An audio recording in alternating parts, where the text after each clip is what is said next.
You always go up against status quo, and status quo's win rate is really, really high. It's almost more difficult to win against status quo than your competition because there's just a lot that goes into status quo. A company that's done something for 20 years, it's going to be very difficult to try to close them in 60, 90 days. You've got a lot of stakeholders that believe in what they're doing, so you're going to have to really navigate that sales process. And I talk about with enterprise sales, yes, you have to be able to sell, but the most important thing you have to do is project manage. That's the biggest difference between enterprise sales, mid-market, SMB.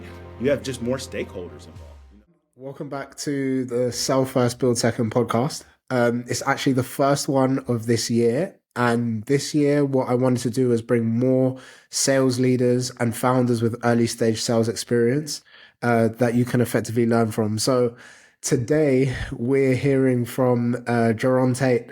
Jarron is actually based out of the States, and he's a 20-year sales vet. So there's a lot that we can basically go through. At the moment, he's working for a company called HR Acuity, who, if I'm correct, raised a $40+ million Series B round. So he's heading up the enterprise sales function. And a lot of what you will be listening to is basically how to crack enterprise sales, which is no easy feat. So, Mr. JT, welcome. And how are you before we get into it? I am good. I'm good. I feel a little bad, the 20 years, that kind of dates me a little bit, but no, I feel good. I'm happy to be here. I'm happy to be talking to the listeners and just share some knowledge that I've learned over the years. So really excited to be here and have a conversation today. Awesome. Now we love 20 years. We love 20 years. That's all that is wisdom for us to be able to capitalize on. So I told you a little bit about my career before, but I wanted to kind of touch on it again. In my first role at a early stage tech company, I thought of myself as a product person. I was like, no, a product is the best thing ever. I want to learn how to like build product, translate product into solutions, things like that. And the founder turned to me and he told me, Jason, especially because we were bootstrapped, he was like, there's never going to be anything more important most of the time in a company than revenue. Mhm. Um, and that's how I ended up moving my sort of career into sales and really basically falling in love with it. So was your path into sales similar? Did you see yourself doing something different and then you landed in sales? And That's a then yeah, how did it start for you? It's a great question. So, when I was in school, I wanted to be a teacher, right? A PE teacher, but have a sports background. So I thought that was just going to be my natural path, and as I got into college and I started to study and move on year over year, I decided, I had a business class and it was pretty eye opening to me to start to learn about just the income statement and just like how economics work and how businesses think. And, I transitioned that into wanting to potentially be a sports agent. So I got a sports Mm, management degree. Obviously I'm not a sports agent, but once you graduate college, it's like, you try to find a job. I had jobs in healthcare staffing and working in trucking. And then ultimately I landed in sales because I think there's a correlation, at least I've seen between, athletes and sales folks, right? There's just this like grit, determination, overcoming of obstacles that I think there's just a natural progression. That doesn't mean that if you're in a different, if you're not an athlete, you can't get into sales. But I just, mm, to answer your question, I kind of just landed there. I think it has changed over the past, since I've graduated college over, 15 years ago. They've actually got sales classes now. Like you can get a degree in sales. But when I was mm. in college, that was never thought of, So there's a lot more resources for folks that have a desire to get into sales now than when I was in school. So I'm glad that they have those. But yeah, I kind of fell into it, to be completely Mm. honest. And I've Interesting. stuck with it. So yeah, absolutely. Interesting. Well, do you think there's a lot of the time when I speak to early stage founders, they say their personality doesn't lend to sales. Do you think because there's like degrees, there's classes in sales, do you think it's something that you can learn, or is it something that you kind of need a natural aptitude for? Did you have that natural aptitude as well? That's a really good question. I think most successful salespeople, they understand whatever product they sell. They understand their internal business, but the best successful salespeople are just naturally inquisitive. They ask a lot of questions. Mm, And we've talked offline about how important, that initial call is when you're discovering like what's going on within the business. So I think folks who have a natural ability to ask questions can make a really smooth transition into sales because you can be taught everything else that goes into sales, but it's very hard to teach people to be inquisitive and just mm, not stay surface level with their questions, right? Like if I was to ask you what the temperature was outside, if you were to give me the exact temperature, you might have a difficulty translating into sales. But if you start to describe to me what it feels like outside, and then tying that back into why I want to know what the temperature is outside, like that is a skill set that I see that successful salespeople have. And I always tell people like some of the best successful salespeople, and they don't know it, are kids. Like kids ask a lot of questions. You ever been around wow. a little kid? They're going to ask you a question until they understand. You know what I mean? And Yes. that's literally what you need to do in sales until you move on. But sometimes we don't stay in it to understand what's going on. We feel like we understand their challenges or pain, and then we move on to the next thing, right? And then it Yeah. just it's a difficult spot to overcome as you get later in the sales process. And you're starting to uncover things that you probably should have addressed earlier on that are going to be bottlenecks for Yes. you to move forward with them in terms of a potential partnership. It's a great point. I'm kind of going off track here, but one of the things that come to my mind, and I'm curious about what you think about this, is all the different sales frameworks that are thrown at salespeople, gap selling, medic, medpick, all of this kind of stuff. How much, especially because you're mentoring people within your organization, how much do you think these frameworks can take away from the actual natural curiosity of, and how do you balance that? How do you teach balance between the two? That's a good question. I think a lot of those methodologies are really like, more so from a forecasting perspective as opposed to like a sales strategy, because what you Mm, don't want to do is go into a sales call with a bunch of pre-baked questions that you want to ask. I mean, I think that you can have 2 to 3, but you're going to have questions that you need to ask off answers that you get that are going to take that conversation to a totally different level. But if you come in with a bunch of canned questions, you're not going to be able to really dig into what's going on because they may mm, give you an answer that you need to dig in a little bit more to, but you've already got a list of questions that you feel like you need to go through as opposed to staying on those. You might have 2 questions and then off those questions have multiple questions. And then yes. you don't ask any more questions that you may have came into that call with because you don't know what their answers are going to be. So Yes. I think a lot of the methodologies out there are good, but I think their deal qualification, you know, strategies as opposed to Yes. actually a sales strategy. Yeah. Your sales strategy first and foremost should be to uncover if there's an opportunity here. The best salespeople, they don't always have the best background. They don't have the best able to articulate the best, but what they're able to do is they know where to spend their time, right? They disqualify often and they have really solid pipeline. So your top 1% of salespeople don't take everything through a sales process because they uncover early that it's the timing's not there, the budget's not there. It doesn't mean that they don't think that they can sell them. Mm, They just don't spend their time where there's not going to be a goal of a sale yeah. at the end. The opportunity cost doesn't make sense. Absolutely, Yeah, absolutely. amazing. Okay, cool. Let's zoom out before I end up making this podcast about what I'm only interested in. Um, I in my last startup, it was called People of Color in Tech, Mhm. and what we were doing was supporting talent acquisition teams with diverse tech talent. One thing I learned was selling to HR and people is super difficult. I found that it's very correlated with the economy, and it tends to be for one reason or another. When the economy's down, obviously hiring's down, but like they tend to be the first people to get laid off too. So are you kind of seeing this at your current company? And obviously you're facilitating enterprise sales for a whole team. How are you kind of building around this sort of bigger problem? That is a great question. And I'll kind of take you back in time. So I would say when I first got into sales, I've always sold to HR leaders, senior leaders, finance is in that equation as well. But when I first got into sales for the first 5 to 10 years, your senior leaders had budget, right? They had the ability to spend. They didn't need to bring finance in. Their dollars that went out of the business weren't as scrutinized as they are post COVID.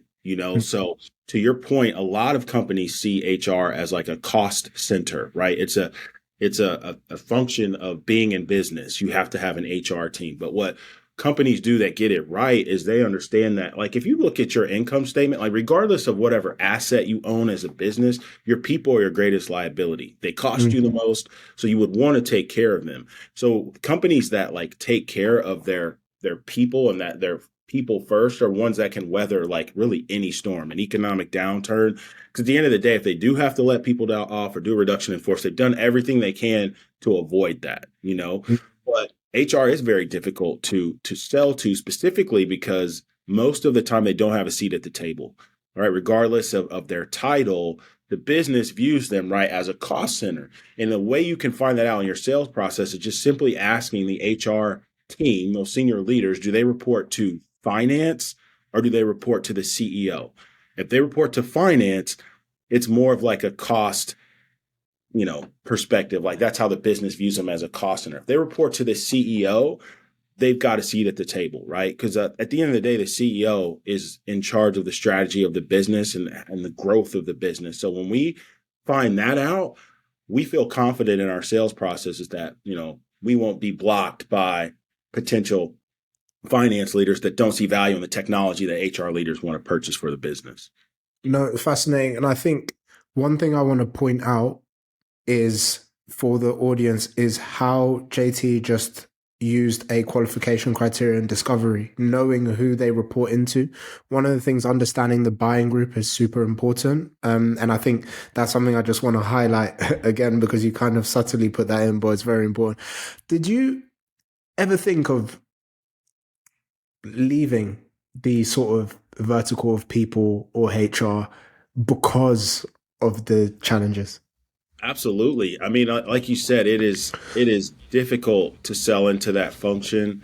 There's a lot of competition, right? Regardless of what sector you're in. If you talk about payroll, HR, talent, whatever the case may be, there's just a lot of competition. There's a lot of noise. So that becomes challenging, right? As you work at startups and you have aggressive goals and targets you need to hit.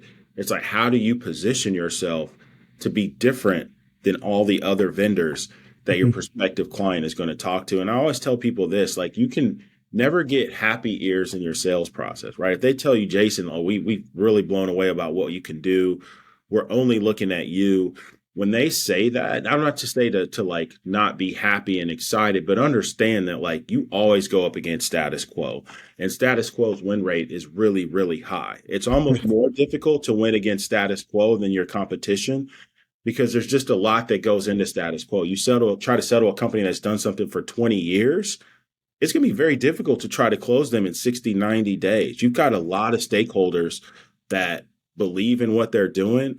So you're going to have to really navigate that sales process. And I talk about with enterprise sales, yes, you have to be able to sell, but the most important thing you have to do is project manage. That's the biggest difference between enterprise sales, mid-market, SMB. You have just more stakeholders involved. If you try to sell to an SMB client or a mid-market client, you probably can get access to that ultimate decision maker who holds the purse strings. And that's typically can be 1 to 2 people. In enterprise sales, you might have to convince 10, 15, a whole board of people to move to your solution.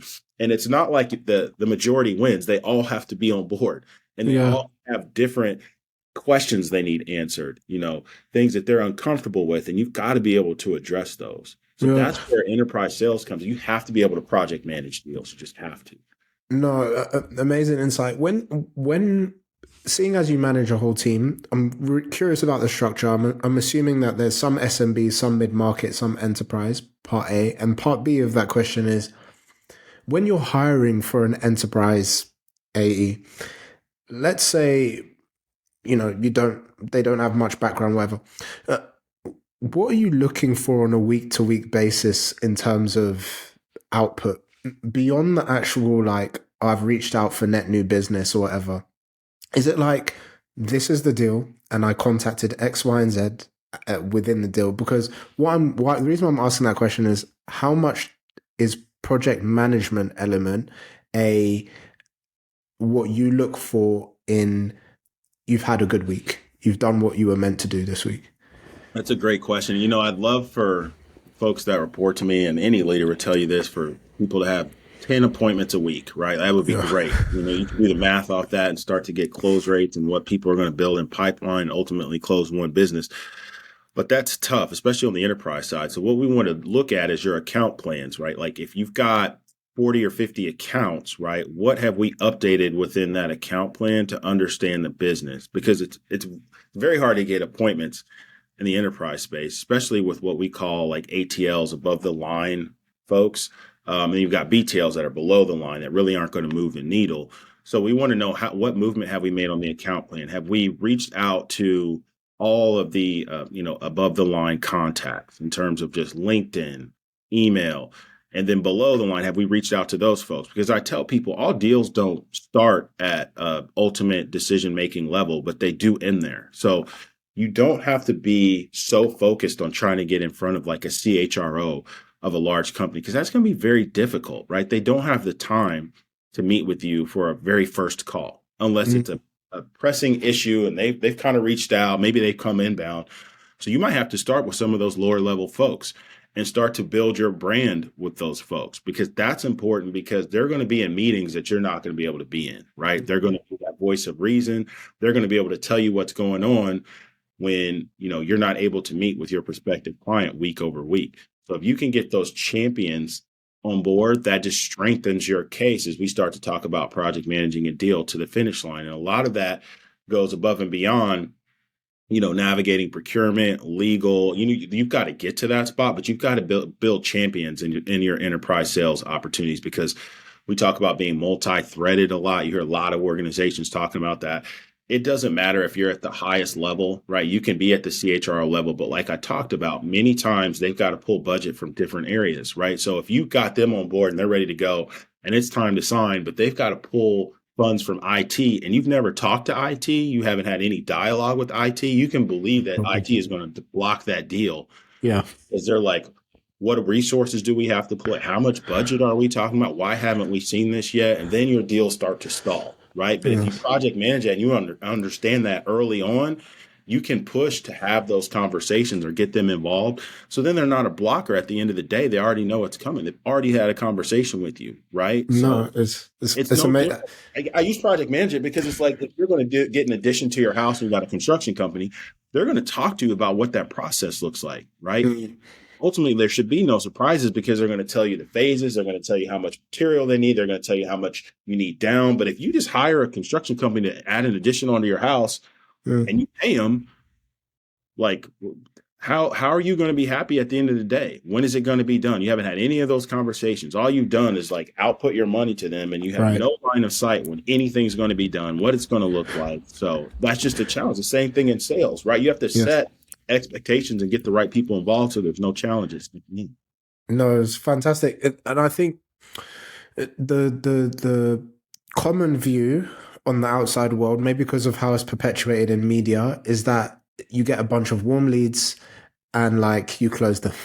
And as you speak, people come to realize, oh no, it's anything but. In fact, as much as salespeople want to close as soon as possible, they're probably more of the most patient people in an org. Otherwise, the deal can collapse. So, So if we take a little bit of a step back, because I want to get your view as someone who's been in this area, this game for a while.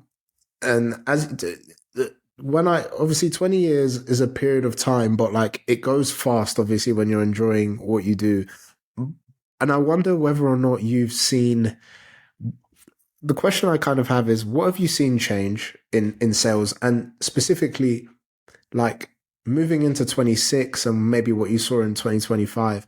What are some things that you're like implementing, as without giving away too much sauce, but like new motions? Good question. I would say, when I first got into sales, there was a lot more education that had to go on. Like, you would go on to calls and folks really wouldn't know about the solution you were selling, or they would have their challenges, but they weren't as informed as people are now, right? You can hop on a call now and people would have already done research.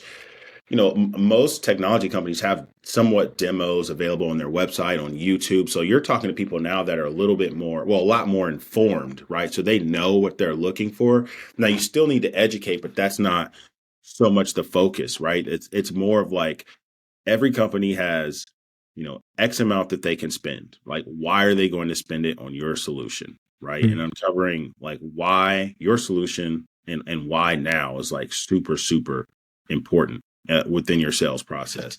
And I think, you know, again, there's a lot more competition. There's a lot more money that's been deployed now since when I first got into. So there's even more startups. So that becomes an inflection point as well in your sales processes. And I would say the biggest change is just like people are just way more informed now as you get on calls, right? Mm. You've got those leads that come in inbound and they want a demo.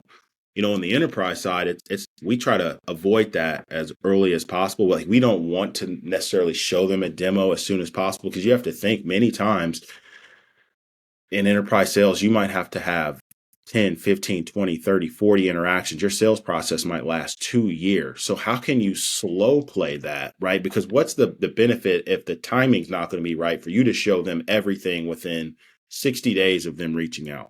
That's going to be a Mm. challenge. Then you get into the emailing, hey, just checking in, haven't heard from you. Mm. How are the conversations going internally? But you're going to have to slow play that because again, if you can uncover early on in the process what their process currently looks like, what departments are going to need to be involved, all that does is give you more ammunition to ask for time with those folks, right? So you might have to do 15 demos, but it may be with 15 different groups, 15 different use cases on how they're going to use your technology. So you can partner with your solutions engineer to tailor those demos so they're not so canned. That's the Mm. worst thing you can do is just show a canned demo that's not really going to appeal to the person that is wanting to see what your technology can do. So that's the biggest, I would say, difference from me getting into sales. Just people are just so more informed. You've got AI now that you can leverage from a sales perspective, and folks are leveraging from a buying perspective as well. So um, even within technology, AI is huge now. AI was not talked about 20 years ago. You didn't have Yeah. software that had AI embedded in it. So there's just a lot of moving parts now.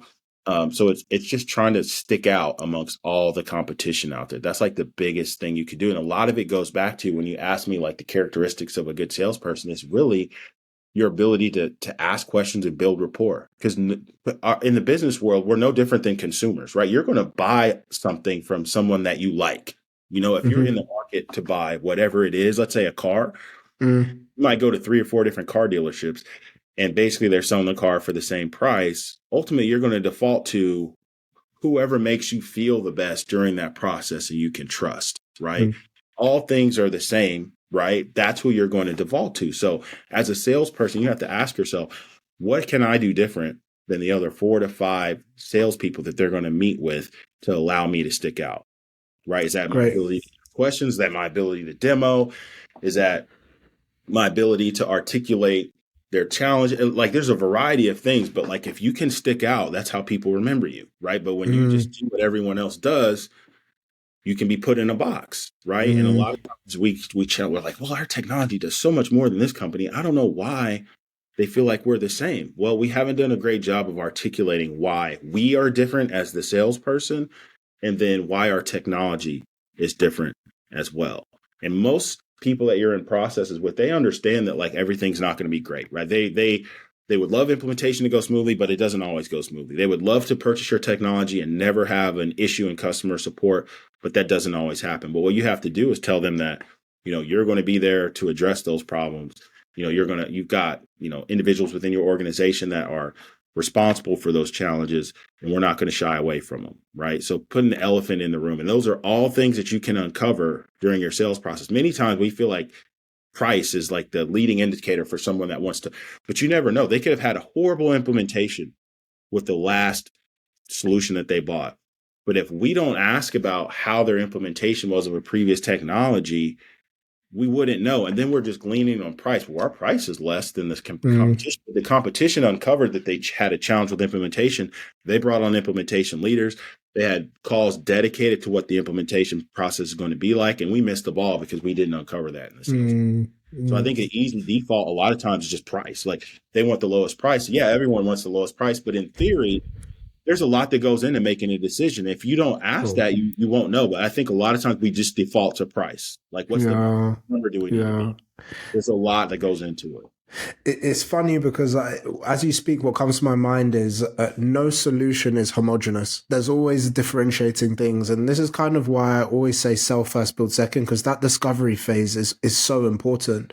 And one of the things I'm curious about as well is downstream from a more intelligent buyer in today's world. I wonder how that's impacted the sales org itself, because you mentioned solutions engineers. I know when I was growing up, at least, or like 10 years ago when I started working, I didn't really hear too much about sales solution engineers. Maybe they were around, but they didn't have their own official title. So I wonder if the intelligent buyer is also reshaping how you also think about, okay, this is actually what I need to get my sales team to succeed, to make sure that we capture this deal better. That's a good question. I didn't have solutions engineers either when I first got into sales, but I think the more upmarket that you go, the enterprise, it's needed because it's very difficult to show a technology, be on a call with 15, 20 stakeholders, trying to point and click, continue to discover. Because discovery, like you discover until the end of the process, right? Like you can't just say, okay, I've done my discovery in the first half of my sales process and now I'm done discovering. It's just a matter of fact, right? No, you discover throughout the whole process. So that's very difficult to do when it's just you, right? And sometimes at a startup, it is just you.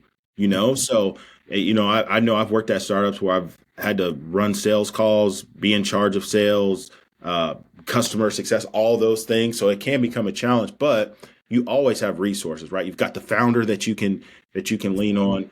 So how do you create that relationship with them to be sometimes you need to be good cop, bad cop. Yeah. Sometimes they need to be they're going to talk about implementation or customer success and you're going to run the sales call. So you got to have a really good strategy with your founder, especially when you have limited resources trying to tackle enterprise sales. And a lot of it is just being honest, right? If you're going to talk to a 50,000 employee company and you've got 5 people at your company, be open and honest about that, right? They're talking about it in the background. Ask them, is that going to be a challenge? Because if you go through a whole process and you're excited and you ultimately get to the end and they're like, you guys are just too small. We don't think you can handle, then you've wasted your time. But if you can address that early because you know it's going to be a potential challenge and have a conversation with them, right?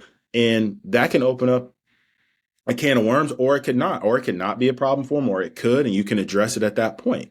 So, but yeah, that's what I think. Yeah. No, amazing, amazing. Founder-led sales, and sort of how difficult it is, and sort of looking for early warning signs. I'm curious in your experience, and I think you've mentioned it as we've kind of gone through the conversation. What are some things that the average SaaS founder should be looking for in discovery, to know whether this conversation has some real motion, or the flip side, what are some warning signs where you should be like, I'm not sure, beyond the sort of, money they don't have the kind of, they can't afford to pay for your solution. Yeah, what are some intricate things there? It's real. Like I've got three broad questions that you can ask that it'll take the call wherever. It's like why anything, why now, and why us. And if you can't get very clear answers to those, then you probably need to put that in the back pocket and just continue to nurture them and move on to the next opportunity. But if you get good answers there, then you just continue to have conversations with them around what a potential partnership would look like. Put the elephant in the room. We do have 50 clients. We do about $1 million in revenue. We are able to support you, but I just want to put that out there as well. Like you have to address all of the anxiety that you have from the stage that you're at from a business as you start to talk to these established companies. You can't avoid it, right? Because it's going someone at the company is going to ask about it, right? Oh, we want to partner. We want to purchase some technology from this startup. It's about $100,000, and it's like, okay, well, what do they do, right? From a security perspective, are they SOC 2 certified? Do they have all their Mm, certifications? Like, you know, it seems like easier than it is, but there's a lot of things that you have to just put out there early on in the call to just ensure that they're comfortable to move forward because someone's going to ask about it, and you also have to ensure that every deal's not a good deal. You can't give everyone a sweetheart deal because at that stage, revenue is like key.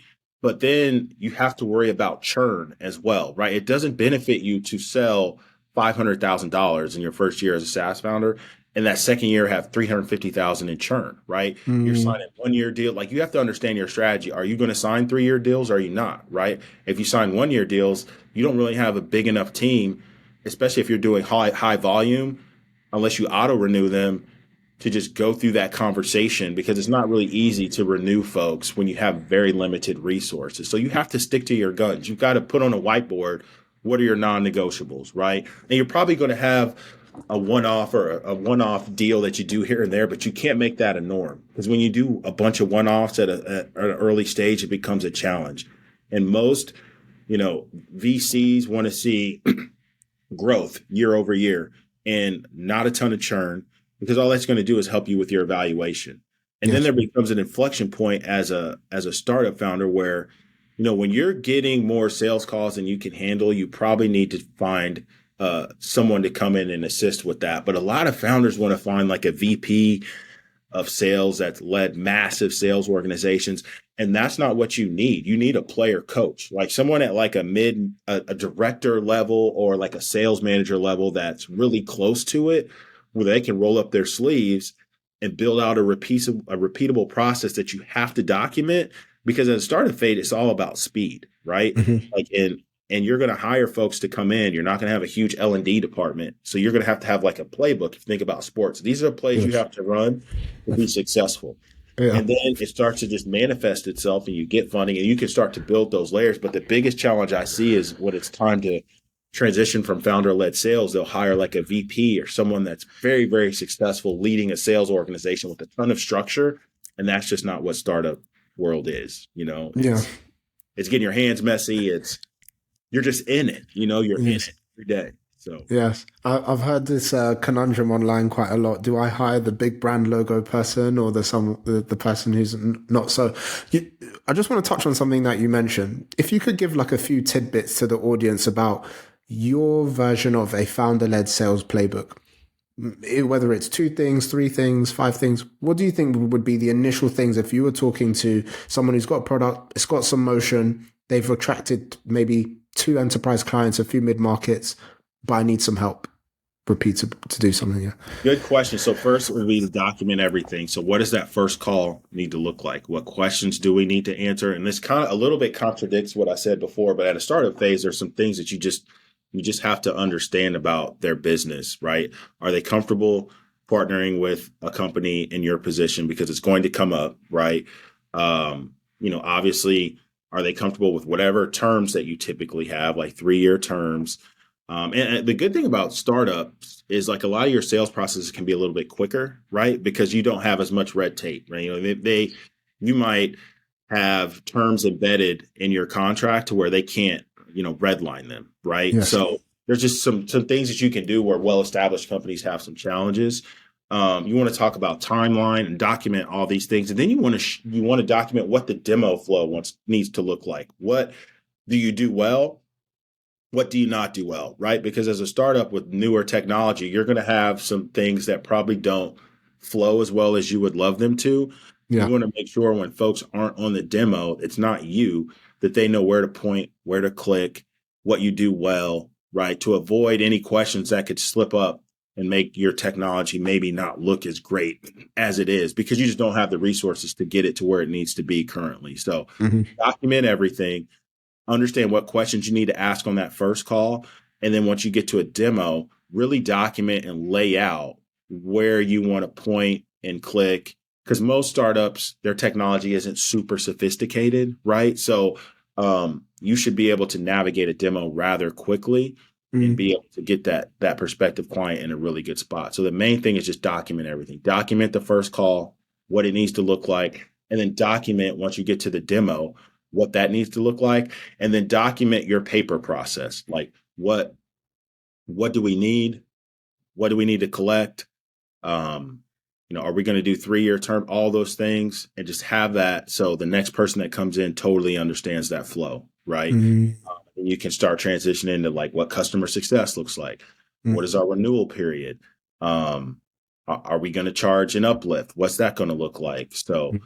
all those are all things, but first and foremost, it just has to be documented. The biggest challenge I see with startup founders is a lot of it is in their head.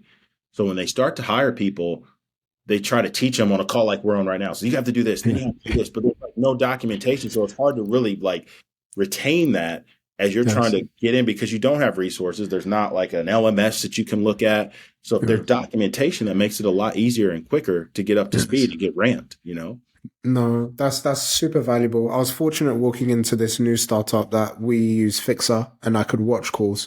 I could watch how it's pitched, how it's demoed, how objections are handled, and things like that, and pose questions on that basis. So I'm 100% with you there. Kind of my last question then is your career. You're probably almost at a player coach stage, or if you don't feel like you are already, I definitely am listening to you. I'll hopefully continue to lean on you for advice. Um, and in that, some of the things that you post quite regularly on LinkedIn is around mindset, and I'll leave information below so people can follow you. Of, I suppose my question is, what is one of the more underrated skills to succeed in a profession like this? And how much does what you're talking about on LinkedIn, how you prepare your mind, lean into what this is? That's a great question. Mindset is huge, and I would say sales is more of an art than it is a science. There's aspects of it that are science as you start to look at your close rates are what they are, right? Your pipeline is what it is. But sometimes you have to be able to manifest things that you want to happen, right? So I'll give you an example. Your pipeline may not be where you want it to be, but that doesn't mean you stop doing the daily inputs that you need to get to ultimately where you want to be at. And there's not a salesperson that's sold that hasn't got an inbound lead that is like, whoa, this is Mm, it. I can work this. mm, So, but the more you start to think about being able to get those leads, thinking about going into sales calls with positive intent, because there's a lot of times you get a lead as a salesperson and you're like, oh man, I researched this company. They don't look like that. They don't even look like a real company. I can't tell you how many conversations I have had with AEs like that. And then after that call, they hit me up and they're like, man, that call is actually good. I don't know mm, what I was thinking mm, going into it, but you have to go into each call understanding that like you have this wild thought process, like you're the best salesperson, you're the best person they could be talking to. This call is going to go well. And ultimately, if it doesn't, that's okay. You move on to the next one. But having a negative mindset and just always having pessimistic thoughts is not going to benefit you at all. And it comes off on a sales call as mm, well.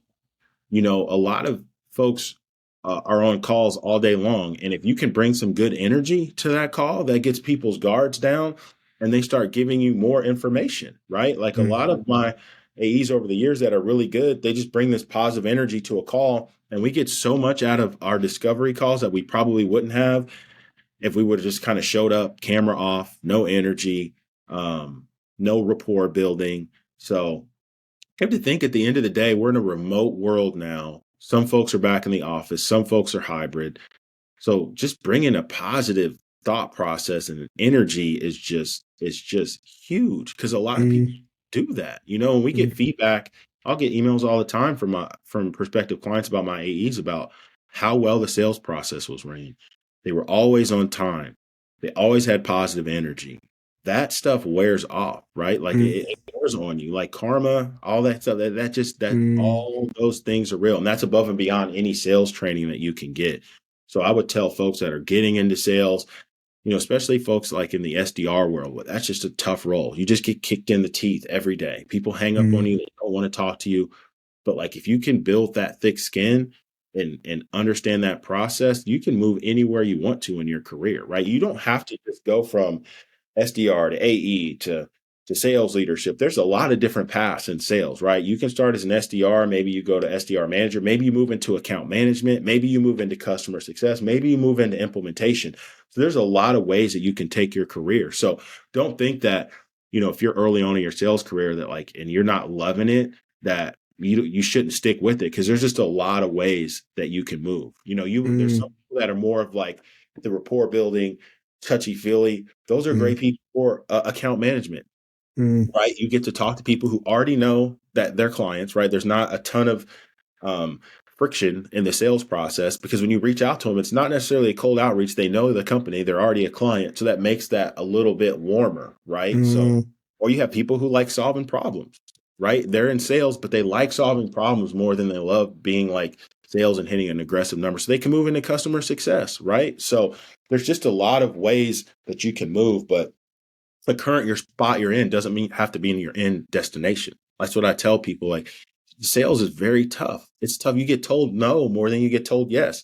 But if you can stick with it and find your niche, man, it can be life changing. You know what I mean? Because we're the one profession where you get rewarded for your output. You think about your favorite teacher you ever had growing up.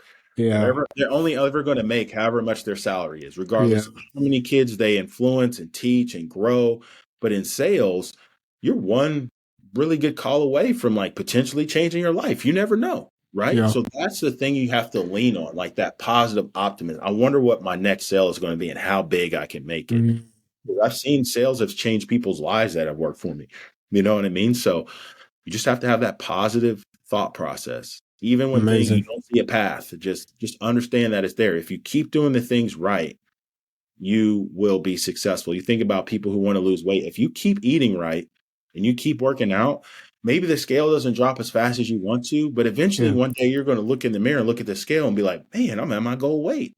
You've Yeah. done everything. You've put all the inputs in, right? That's what it's about. The challenge with us as a society is we want everything now. That's just not how it works, right? As salespeople, you want to hit your quota the first month of the year. That's just not typically what's going to happen, right? But if Yeah. you put in the inputs and you have a positive attitude, things tend to work out in your favor. We just don't know Yeah. when that's going to be, Yeah. No, fantastic. At our startup, we focus on inputs, outputs weekly. On a Friday, we have a huddle. So in case things aren't going well, we can look at what we're actually doing and adjust. So quick fire round, a few questions, and then we'll close off. So we've spoken a lot about people who work maybe underneath you, you're mentoring. Who is the salesperson that you basically think who's the best salesperson that you know, and what trait do they have? You don't have to mention them by name, but who's that person and what's the trait that they have? Man, there's some people. So there's a couple people that kind of have the same traits, but their ability to ask very difficult questions, and it's almost like at an uncomfortable level, to where we need to get a contract signed or whatever the case may be, and they're just willing to ask high level people, why would you not sign this? Do you understand the risk to the business? Like, it's going to be X dollar amount. And sometimes you can get nervous challenging a CFO or a very high level HR individual with those type of questions. But it's the ability for the folks that have worked for me to ask questions that are in your gut that you need to ask, but you may not want to hear the answer, right? Okay. Even if it talks a deal stalling, right? And you get somebody live on the phone and just asking them, why is this stalling? You told me that you were going to do this. Why haven't we signed this contract? That's easy for me to say to you right now, but you talk to a CHRO of like a 50,000 employee company, a lot of people are nervous to have that conversation, So it's just the ability to ask very difficult questions. Yes. No, also, okay, second question. If you were going to be in another area of the sales org, if your career had taken a different turn, where would you be? What part? That's a good question. Probably in customer success. I just have a ability to defuse high level situations, right? Where, Okay. Sometimes the technology doesn't work, or maybe there was an expectation set that we can't deliver on. I do feel like I would be successful in managing that process and getting customers to a better spot. I'm not saying I would be extremely comfortable doing it. I just feel like it's something that I could have probably done if I take a step back. I don't know. I'm not going to transition into that, but Yeah. just answering the question.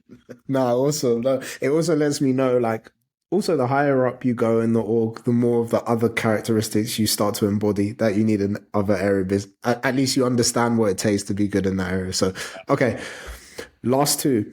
What is your best or favorite loss to win story? A deal that you thought was dead, that kind of in some X amount of time managed to turn into a win? Great question, man. It was early on in my sales career, and it was more so of like a stalled deal. And I have told this story quite a bit, but it was an opportunity. It was like a six-figure deal, low and six-figure deal, maybe like a little over 100,000, and they were going to be pressed to get the deal signed. And it was off cycle from them talking to their executive team about technology they wanted to purchase. They told me that they could do it, but it would make them extremely uncomfortable because it's just not part of their normal process.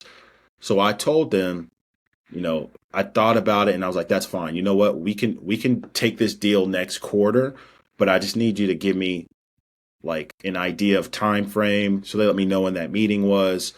And that upset a lot of people at my organization because we needed that deal. But I knew the opportunity we had with them if I could just make that relationship even stronger, because Mm, that was just going to be the first iteration. So long story short, that low six-figure deal turned into almost $1 million deal over the next six wow. months. They just kept adding and adding and adding on.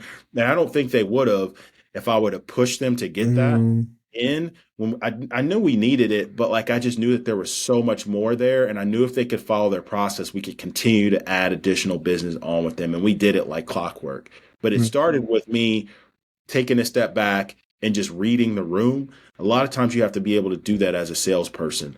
And it's tough to do on Zoom calls, but when people's cameras are on, it's a little bit easier. Sometimes you just have to read the room. At a certain point, you can't push anymore. Like you mm, have to push, but at a certain point, you have to know in your gut, okay, I've pushed enough.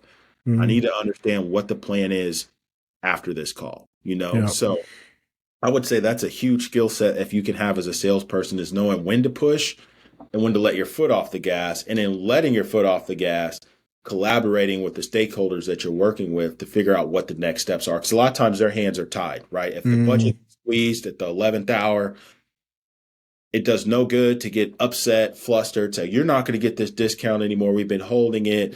Like, yeah, they probably won't get that level of discount, but we need to regroup and understand, okay, what needs to happen on your side? And we can tell you what needs to happen on our side in order to get this deal across the finish line. Because at the end of the day, you have to think of a lot of people are taking risks to partner with us, right? You yeah. might think, I don't know why you don't want to partner with us, Mr. CHRO, but what if it doesn't go right? And they're Yes. recommending it. It's them on the line, but you also Yes. have to push back and say, what if this goes great? And you're in a Mm, meeting with the CEO and they're like, man, this technology is awesome. Whose idea was yeah. this? There's that saying, no one ever got fired for hiring McKinsey. Right. So, your startup is the risk. So, yeah. Great insight. Okay. Last question. Um, Canelo or Crawford? Oh, Crawford for sure. Yeah. Omaha. I, I knew that was only going one way as someone from Omaha. So, yeah, he's the current GOAT, right? Absolutely. Awesome. Okay. That is all from me this week on Sell First, Build Second. I hope everyone caught all the amazing insights that JT had to offer. JT, do you have anything that you want to leave the audience with? I'll be sure to put in all your LinkedIn so that people can follow you if that sounds good, and get some more sort of sales advice and mindset advice. Yeah, I would just say as a salesperson, whatever your goals are, if you can think it in your mind, you can hold it in your hand. So whatever things you want to accomplish in this sales career, you can do it, but understand you have to have patience and you have to put in the work. It's not going to happen overnight. So Amazing. I'm not going to add any more to that. Okay. I'll see you next time on Sell First, Build Second, and thanks a bunch, JT. no problem.